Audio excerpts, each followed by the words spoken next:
ऐसे होगा कलयुग का अंत। चीख पुकार कोई सुनने वाला नहीं होगा।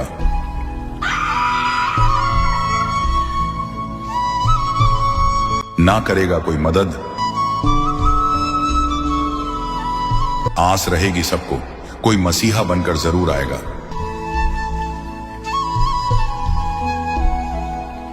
फिर तुम ऐसे बाज नहीं आओगे। जब पड़ेगी समय की मार तो रो रो कर बिलख बिलख कर आखिरी सांस तक पछताओगे।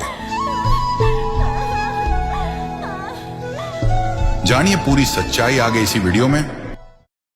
भविष्य मालिका पुराण, जिसको उड़िया भाषा में अच्युतानंद दास जी ने लिखा और उसको हिंदी भाषा में रूपांतरित किया पंडित श्री काशीनाथ मिश्र जी ने।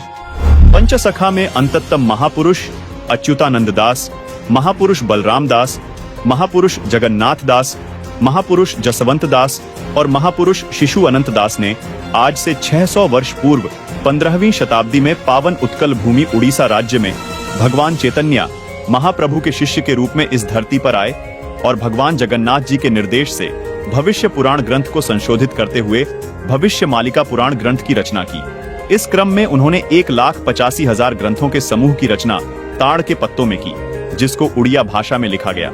इस ग्रंथ में पंच सखाओं ने कलयुग के अंत में धर्म की स्थिति, भगवान श्री कल्कि जी का धरा अवतरण, धर्म स्थापना, मनुष्य समाज का उद्धार और अनंत युग तक की भगवान की लीलाओं का वर्णन विस्तार पूर्वक किया है। भविष्य मालिका में लिखी हुई प्रत्येक बात पत्थर की गाढ़ है।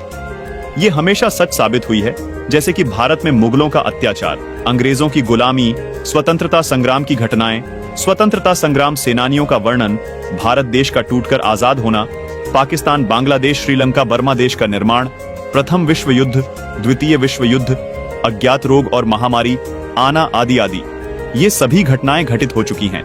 भविष्य मालिका पुराण के प्रस्तावना पृष्ठ पर लिखा है कि कलयुग का अंत हो चुका है। शास्त्रीय धारा एवं मनुस्मृति के आधार पर 4 युग का ही समय देखने को मिलता है। उन युगों के नाम हैं: पहला सतयुग, दूसरा त्रेता युग, तीसरा द्वापर युग और चौथा कलयुग। इन 4 युगों के बाद एक गुप्त युग भी आता है, जिसको अनंत युग या आद्य सतयुग कहते हैं। इस पुस्तक में बेहद हैरान करने वाली बातें लिखी हैं। भविष्य मालिका पुराण के अनुसार सन 2032 से पूर्व संपूर्ण विश्व में सभी धर्मों और पंथों का पुनर्गठन होकर सारे विश्व में केवल सत्य सनातन धर्म प्रतिष्ठित होगा। दर्शकों, आपको बता दें कि संत अच्युतानंद जी महाराज सहित 5 पंचसखा परमात्मा कबीर जी के समकालीन रहे हैं। 1480 से 1518 तक इन महापुरुषों का जीवन काल कबीर परमात्मा के समकालीन रहा।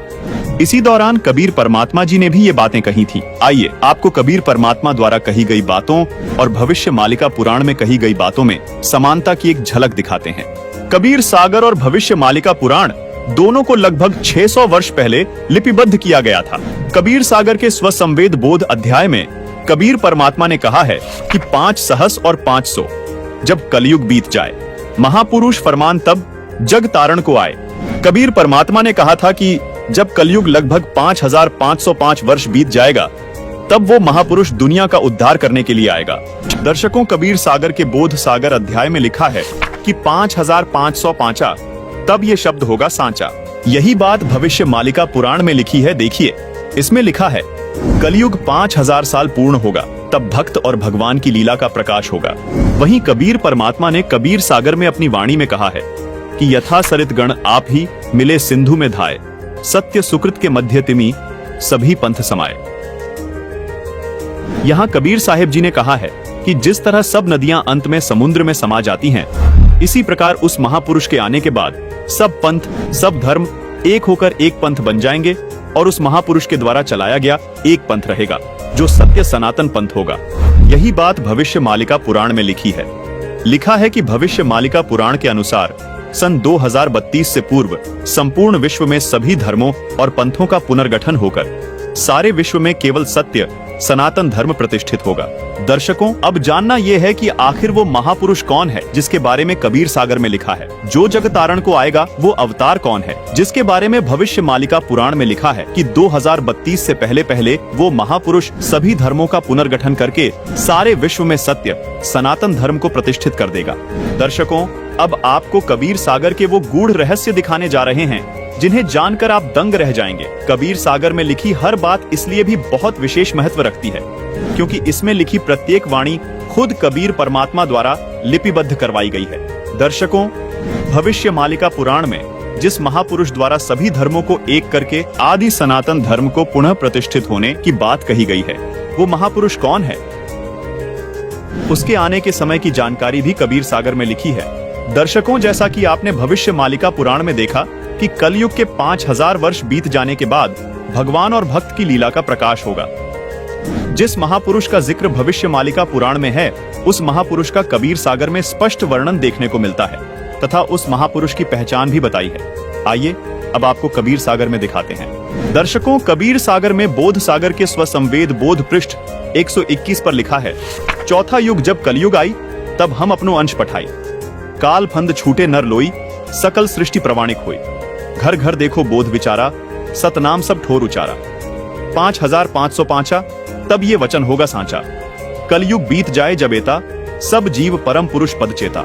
जिसका भावार्थ ये है कि जब चौथा युग यानी कलयुग आएगा, वह कलयुग 5505 वर्ष बीत जाएगा, तब परमात्मा अपने ज्ञान का प्रकाश करने के लिए इस धरा पर आएंगे। वह सब जीव उनके अद्भुत ज्ञान को सुनकर पूर्ण परमात्मा की भक्ति करेंगे, यानी सतनाम का जाप करेंगे। अब दर्शकों, सवाल ये है कि वो महापुरुष जिसका जिक्र कबीर सागर और भविष्य मालिका पुराण कर रही है, वो महापुरुष कहाँ आएगा और कैसे आएगा? आइए ये भी जानते हैं कि उसकी पहचान कैसे होगी। देखिए, कबीर सागर में कबीर वाणी के बोध सागर के पृष्ठ 137 पर लिखा है कि 12वें पंथ प्रकट हुए वाणी, शब्द हमारे की निर्णय थानी। अस्थिर घर का मर्म न पावे, ये 12 पंथ हम ही को ध्यावे। 12वें पंथ हम ही चलावे, सब पंथ मेट कर एक ही पंथ चलावे। भावार्थ है कि 12वें पंथ में कबीर परमात्मा की वाणी प्रकट होगी, यानी 12वें पंथ से ही कबीर साहिब जी